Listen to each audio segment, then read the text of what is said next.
31번 확진자가 예배를 받던 신천지 교회에서 14명의 집단 발병하면서 국내에서도 처음으로 슈퍼 전파 상황이 발생했습니다. 하지만 아직 31번째 환자를 슈퍼 전파자로 특정할 수는 없다는 게 보건당국의 설명입니다. 한수영 기자입니다. 31번째 환자가 확진된 지 하루 만에 같은 교회를 다니는 14명의 교인들이 동시다발적으로 확진 판정을 받았습니다. 방역당국은 일단 같은 교회에서 발생한 집단 감염을 국내 첫 슈퍼 전파 사례로 보고 있습니다. 보통 한 감염원이 5명 이상을 2차 감염시킬 경우 그 감염원을 슈퍼 전파자로 분류합니다.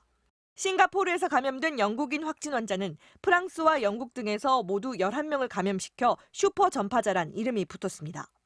31번째 환자 역시 증상 발현 시점이 상대적으로 빠르고 자신에 이어 14명의 접촉자가 확진 판정을 받았기 때문에 슈퍼 전파자일 가능성이 있습니다.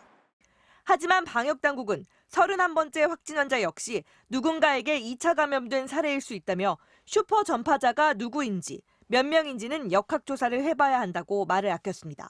어느 분이 지표 환자이고 누가 감염원이었는지에 대한 거는 아직은 31번째 환자라고 단정 짓기는 어렵고요. 누가 누구에게 전염을 시켰는지에 대한 좀 심층 분석을 해야 돼요.